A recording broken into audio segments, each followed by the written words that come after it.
Time for a helicopter, time for a Lynx, here on Gary's Stuff.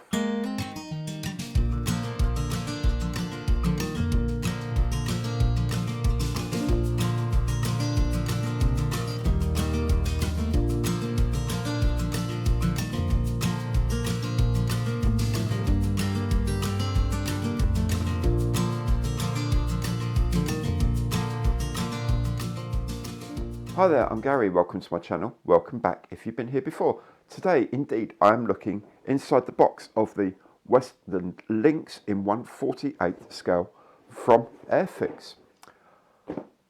I'll have a look at the history of the Lynx helicopter. I'll have a look at what other kits of the Lynx are available out there in the marketplace. And of course, I'll have a look inside the box and show you what you get for your money. All these bits come as chapters. You can hop backwards and forwards as your heart desires. Now, if you like the show, and I hope you do, please remember, imperial thumbs up on the button below.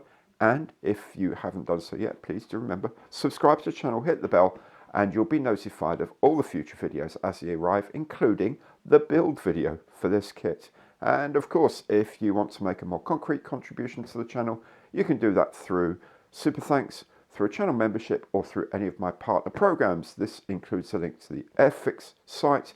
If you go through that link and purchase anything at all, and then at no extra cost to you, AIRFIX will make a donation to the running of this channel, which is very nice.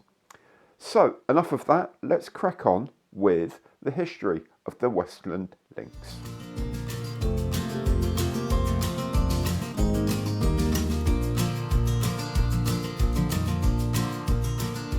The Westland Lynx is a twin-engined, multi-role helicopter designed for both military and naval use. The first prototype flew in 1971 and in the following year broke numerous helicopter airspeed records.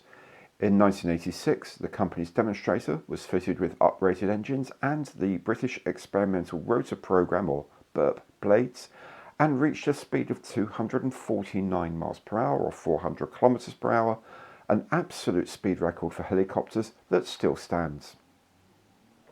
The British Army ordered over 100 Lynx helicopters, which entered service from 1977, replacing the Westland Scout in a variety of roles, including transport and anti-tank warfare. The Naval Lynx differed from the Army version by the use of a tricycle undercarriage, deck restraint system, folding rotor blades and chin-mounted sensors. This replaced the Westland Wasp from 1981, primarily as the air component for frigates and destroyers. Both the Army and Naval Lynx versions were upgraded considerably during their service life. Adding upgraded engines and electronics along with the BERP rotors led to the Super Lynx variants. These include the AH-7 and AH-9 Army versions, the latter capable of carrying two door-mounted 50 caliber machine guns, anti-tank missiles, or carrying troops. The final naval Super Lynx, the HMA-8, was used for roles such as air-sea rescue, anti-pirate operations with heavy machine guns, or anti-shipping roles with the Sea Skewer missile or depth charges. Lynx helicopters performed with distinction in various deployments, including the Falklands War, the Gulf War, and the invasion of Iraq. The last Lynx helicopters in the Royal Navy were retired from 815 Naval Air Squadron in 2017, being replaced by the Westland Wildcat. The last Lynx helicopters left the Army Air Corps from the disbanded 657 Squadron in 2018, replaced again by the Wildcat and the AH-64 Apache.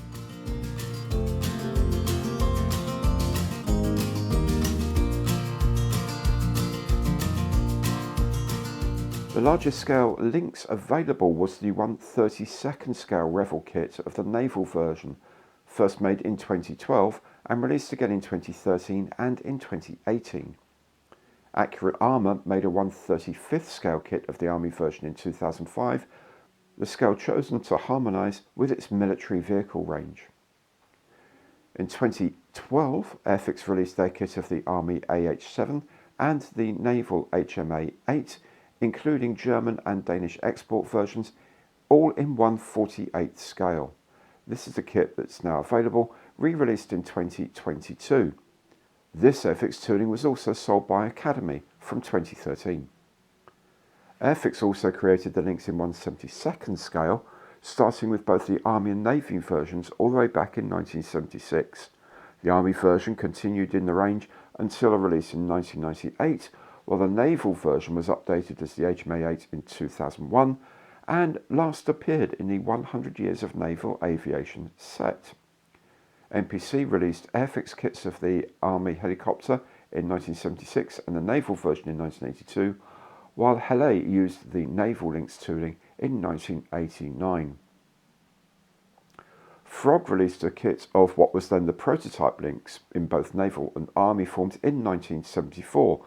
This kit was taken up by Novo in 1979, by Krugozor in the 80s, by Model Hobby, and by JG Model in the 90s, and by Alanger in 2006. Matchbox was similarly quick off the mark with the kit in 1974 that was released again in 1983. This kit was later sold under the Revel brand in 1992. Fujimi entered the market in 1979, making several updates to their 172nd kit through to 2005. Incidentally, Fujimi also released a 1/144th scale kit of the Lynx in 1981, and in 2008 released this as a twin boxing of both versions. Finally, Hobby Boss brought out their kit in 2009, with 4 more versions released in the same year.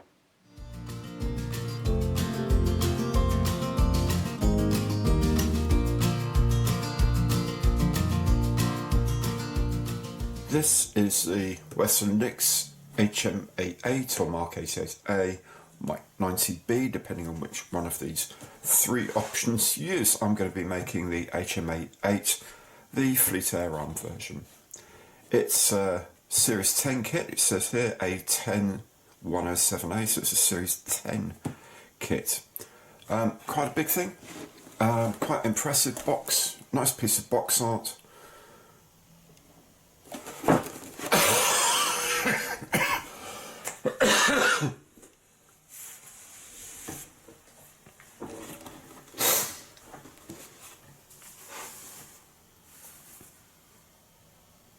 So here is the 1/48th scale Westland Lynx. It comes in 3 versions. You can see the 3 pieces of art here.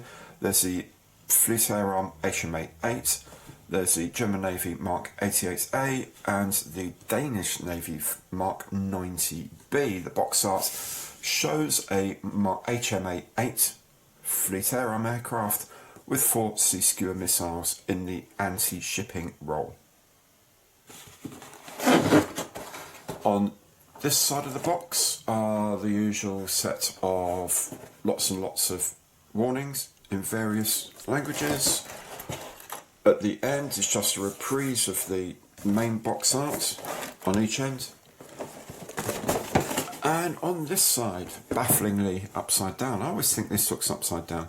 Anyway, there's a brief history of the Westland Lynx, a reprise of the 3 schemes here, colour call-outs for the paints, and here it says this is a skill level 4, which is the highest skill level requirement for an AIRFIX kit, so it could take a little bit of work to make it right, and 4 flying hours. Now of course these you can collect if you're a member of the AIRFIX Club, and you can swap them for a free kit in the future, or you can donate them to someone like Models for Heroes, and a link to this very excellent charity is in the information box below.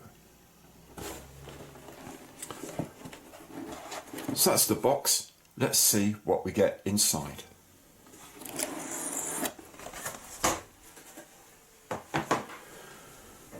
So it's pretty much the same as most AIRFIX kits really. There's one large plastic bag with the frames inside, and there's another plastic bag inside with the clear parts. This is pretty much standard AIRFIX practice. The clear parts are in a separate bag so they don't get scratched in transit. We'll have a look at all the parts again in a minute. There is a large instruction sheet as usual. We'll go through that as well. There's a very large sheet of decals, whatever you like to call them, transfers if you will. Again, we'll have a proper nose at these in a little while. Then there are 3 sheets with the decal placings for the schemes. Each one has got the stencils on the back. Unusually, doesn't really seem to be a common stencil. So this is B scheme date, and C scheme with C scheme stencils. But again, we'll have a better look at those in a moment.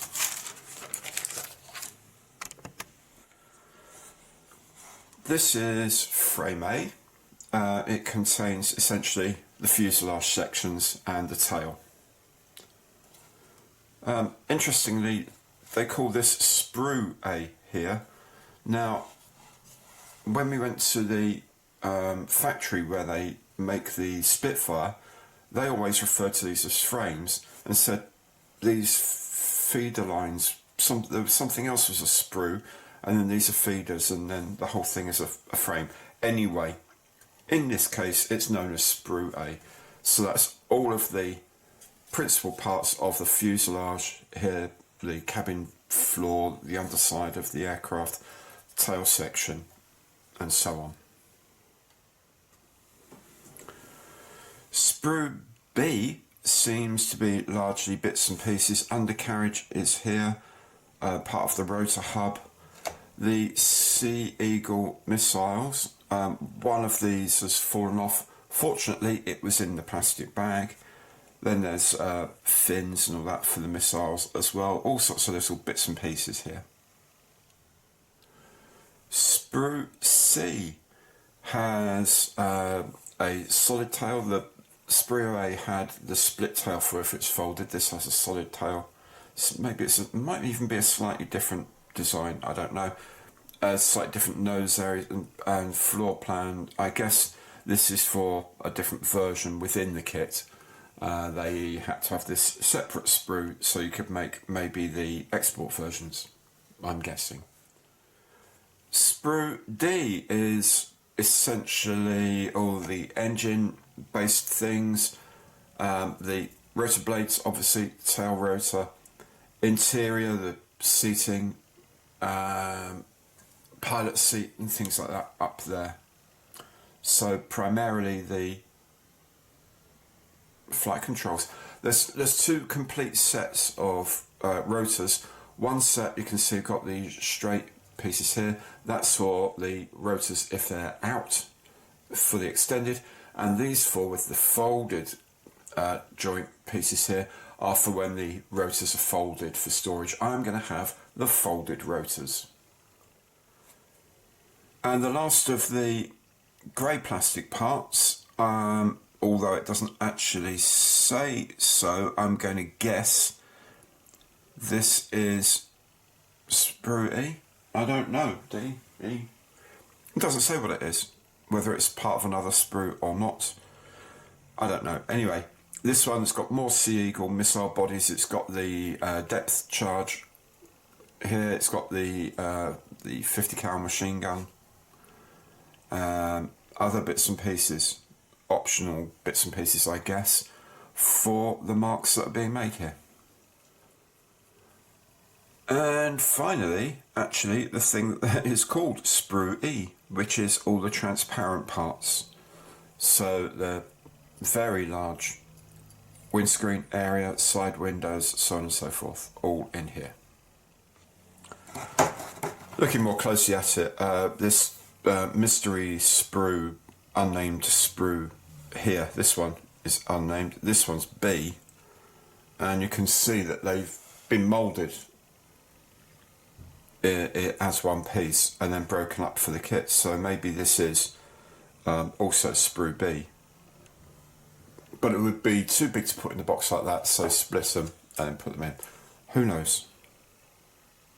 It's not immediately obvious how this all works. Actually, the numbering is right, because it finishes on 51 here, and then starts up here at 52.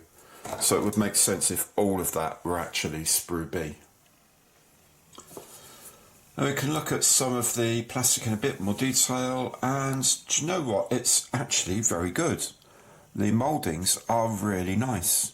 Maybe I sounded a bit surprised, and I shouldn't have done, because I'm not prejudging this, but in many ways I didn't know what to expect with this, but the moulding is actually quite fine on some of these pieces. How easy it's going to be to pick these out, of course, is another matter, but we'll see later. There's all the interior is textured, and it's got sort of little humps and hollows in it, like this stuff would, because it's not actually like glued down.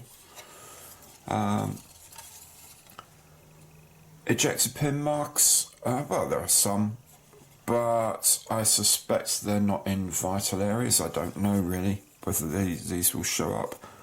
I don't know if they've had a go at grinding some down in the tooling,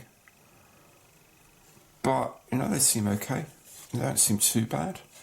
There's no flash on the parts that is immediately obvious. On the frames, it's you can see here there's some flash on the frame here, but who cares about that, frankly. It's the parts that matter, and I can't see anything glaring on the parts, which is quite encouraging. But we'll have a look at some of the smaller parts and see how they fared. Some of these smaller parts, they look okay. They don't look too bad. Some of these injector positions are a little unfavourable, let's say. There's a bit of flash coming into these parts up here.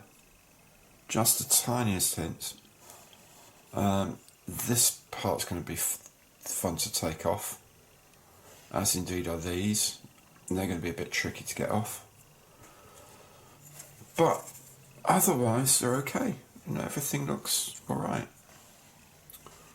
Yeah, turbines are moulded. Seat mouldings are pretty naff with the straps, but I don't know, maybe I can do something about that. But they're okay. It actually does look okay. There's the control columns, and there's the tail rotor. Actually, it's nice that the tail rotor doesn't have any injections on the rotor blades. They're kept for the hub itself. The main rotor blades do have injection points right along them, as well, front and back, leading and trailing edges. But I guess that's pretty much unavoidable, really, with rotor blades. The instruction sheet, pretty much exactly what you'd expect from a modern AIRFIX instruction sheet. Information about the helicopter in 3 languages here and 2 inside. Some basic assembly instructions, some information here about what all the icons mean that they use in the instructions, and then there's the different configurations you can use, and these will determine to some extent a lot of the choices you make later. So there's a counter-piracy one, which is available. A, B and C means it's in all 3 schemes, and this one's got the big 50 cal machine gun out the side. SE Rescue, again, all 3 schemes can be equipped for SE Rescue with a hoist. It's a surface warfare is only for version A, the Fleet's Air Arm one, with Sea Eagles and or depth charges. I'm going to be making the anti-surface warfare version, so that's A3. Then throughout the instructions, it looks a bit silly to begin with, but I guess what you need to do is just go through the instructions and highlight the bits you're going to make based on the decisions you've made. So like A3, for example, which is what I'm making, you drill out these holes. But you also, because A3 comes under here, you drill out either these holes or these holes. Why give you choices? I don't know. I'll have to have a look at these, what these refer to later on. It's all a bit daft, giving you two choices within the one thing. It's odd. Anyway, on this one, I'm doing version A3. So A3, I drill these holes, and I also drill out these holes, which I think are for electronics. I guess these determine which way round the seating goes for some reason. It's the same with cruise seating. Everyone gets one of these. A, B and C get here, A, B, C, A, B, C. A1 is not what I'm doing A3 obviously, so I don't do that.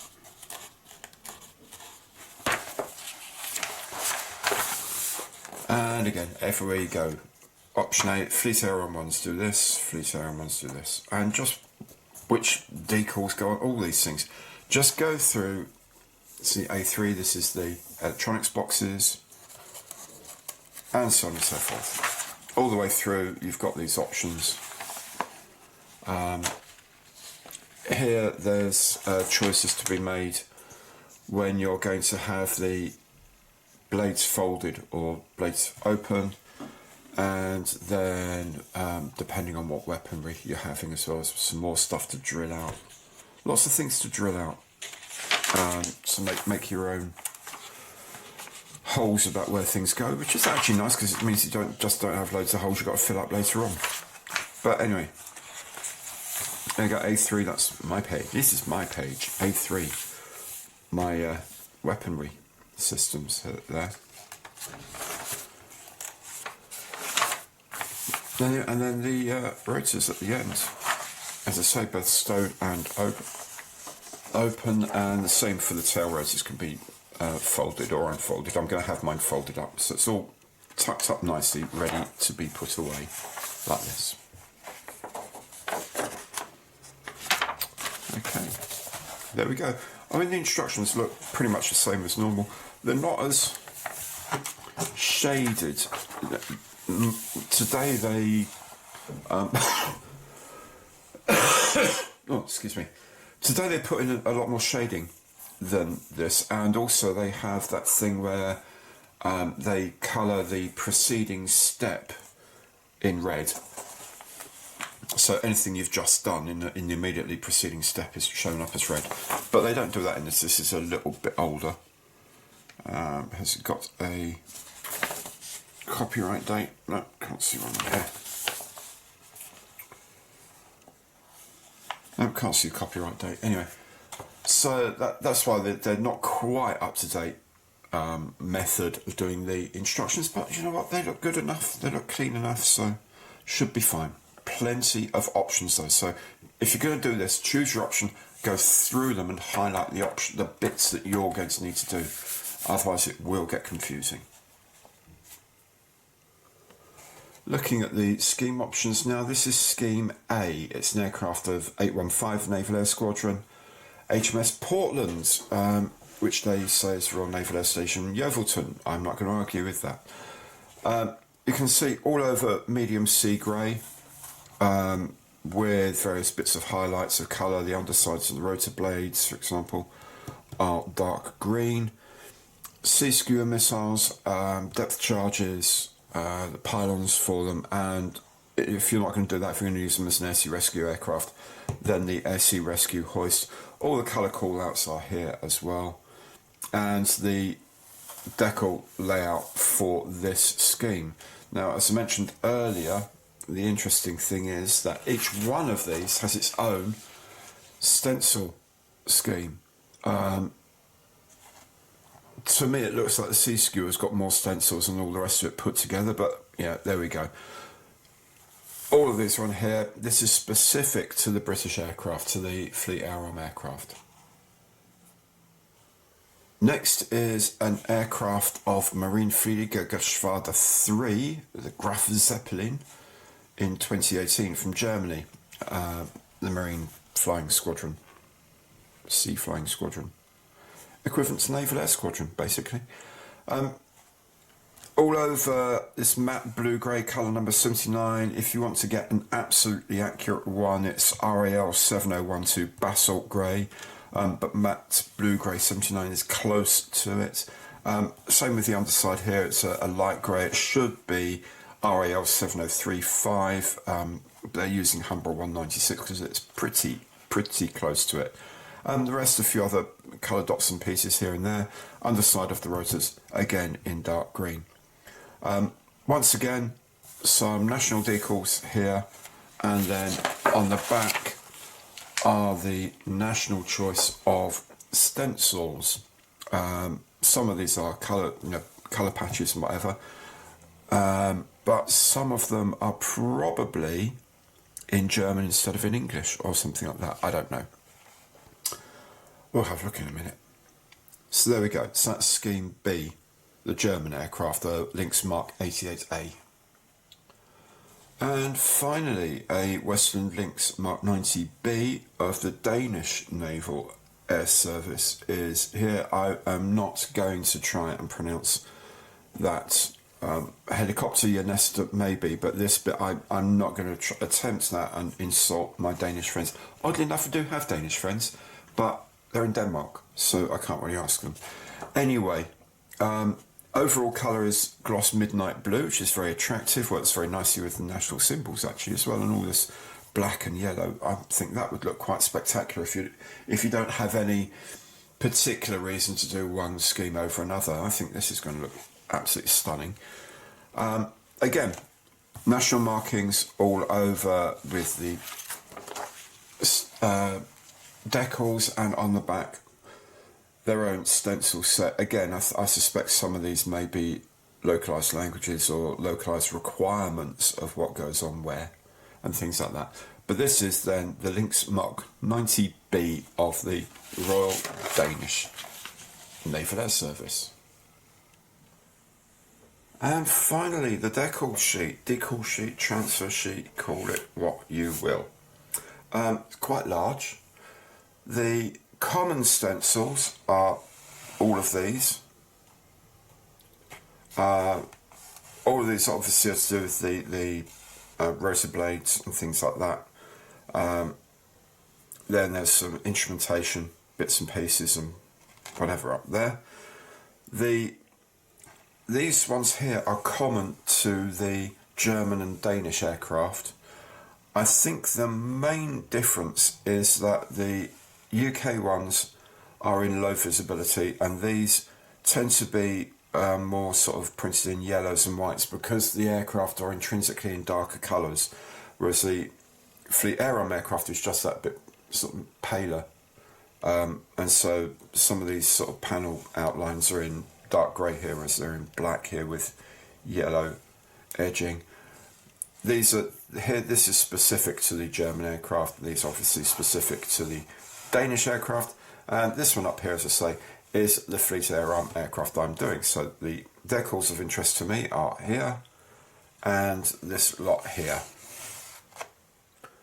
Decals, of course, are printed by Cartograph, so their colour is fantastic, and the registration is pretty good. Do you know what? Do you know, for the first time ever, I've thought, do you know, that isn't actually spot on, the registration of that black with the red and yellow there.